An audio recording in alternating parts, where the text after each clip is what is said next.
Well, hi guys and gals, it's me George, the Shade Tree Fix-It Man, and I'm up underneath my 2002 Sonoma SLS crew cab with a V6, and I'm changing shock absorbers. And as you can see, I've already started ahead of you. I got one bolt out. In fact, I already have the other shock absorber off. But I thought, I'm under here, I might as well take you guys along with me. So these are metric. It is 13 millimeter for these bolts up here, and I find it best to use a flex socket with a 18-inch extension, and I have an extendable ratchet that I'll show you in a second. And then you come down here and you have one big nut and a washer on there, and the nuts weren't loose, but the washers were loose, which meant these didn't fit on here really tight. And I'm hoping that they will.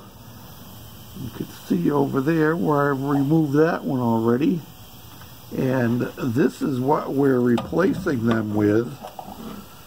Some big old coil-over booster shocks. Yes, sirree, Bob.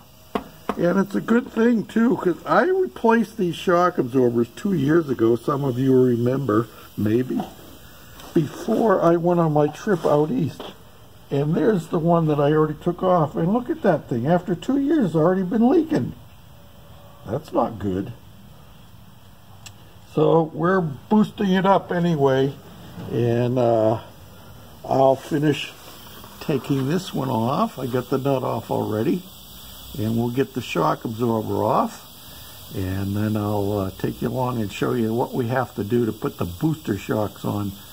We're going to have to drop the suspension down a little bit, not unbolt it, but let it hang as low as it possibly can.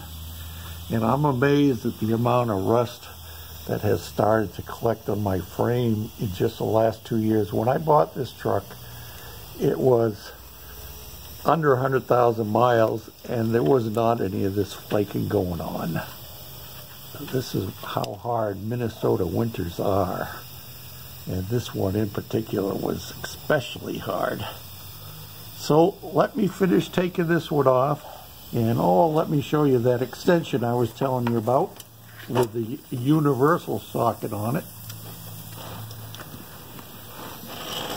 And here's the universal socket, 13 millimeter, and that goes right up in there. And I got my 18-inch extension, and I like my Stanley ratchet because it's got a flex head on it, and not only does it have a flex head on it, but I can also extend the handle out and make it into a breaker bar kind of setup. You know what I mean?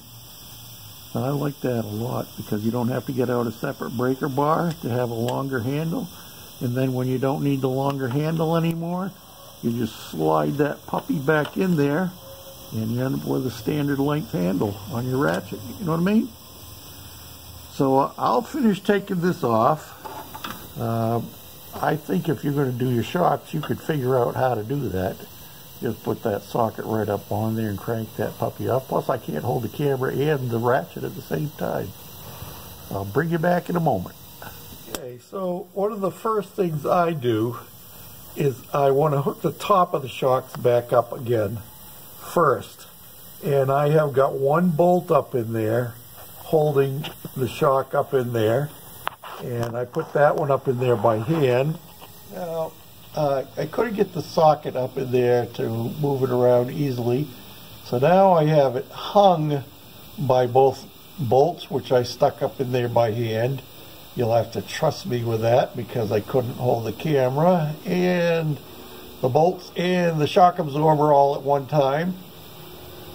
One of the reasons I don't believe in evolution is, if evolution is an improvement, then why did we lose our prehensile tail? So let me, I'm going to show you how I put my flex socket up in here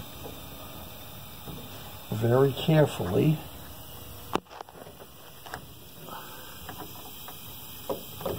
The springs make it snug up in there. Don't, you know.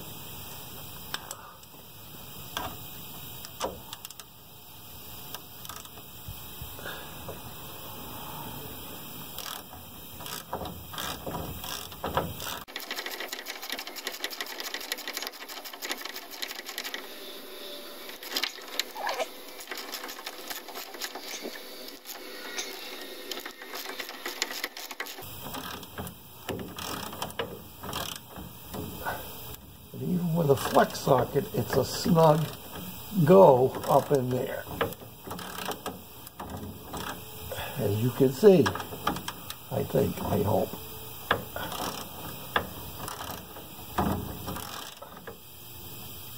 Okay, there's one side. Tighten down. Now to get the socket on the other side. And it may not be so easy, it might not be as easy as it was on that side, just because of the fact that now the whole shock won't move around like it was.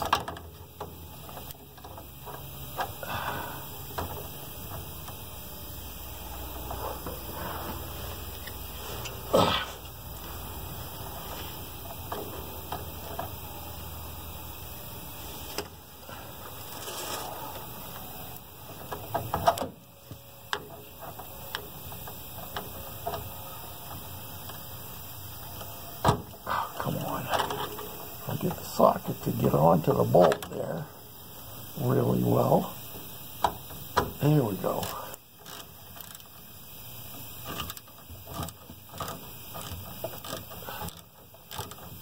When you know my light is right in my way down below, that's why you see the shadows bouncing around.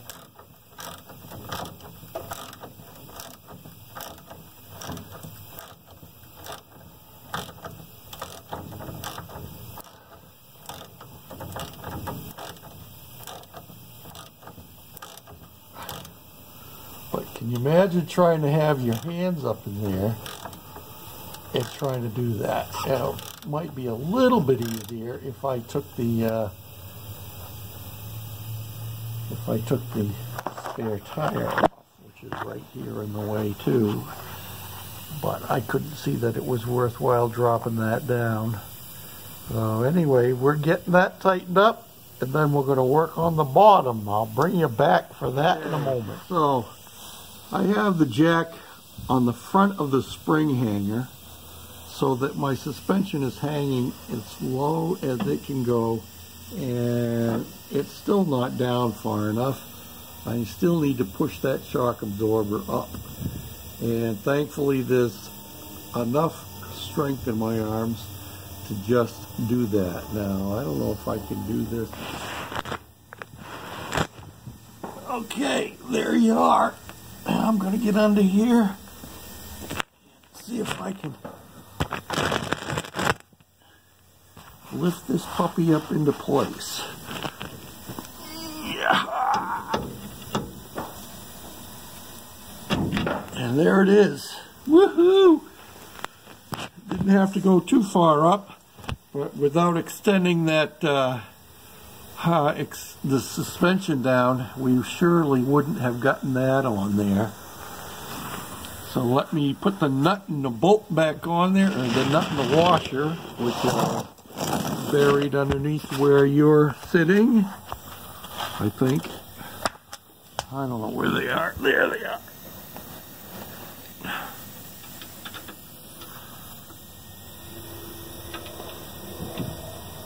These are self-locking nuts on here. And hold on for a noise alert, because I'm going to run this air impact right over your head.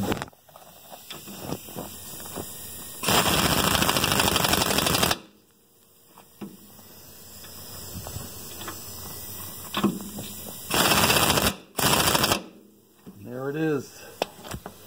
Snug in a bug in a rug, and you're probably dirty all over. Yes, you are. Look at all the dust. Shouldn't have had that stuff in your face, should I? All right, so now you know how to do it. Now that I've shown you how to do this side, how about if you guys go do with the other side? Thanks for watching. Bye now.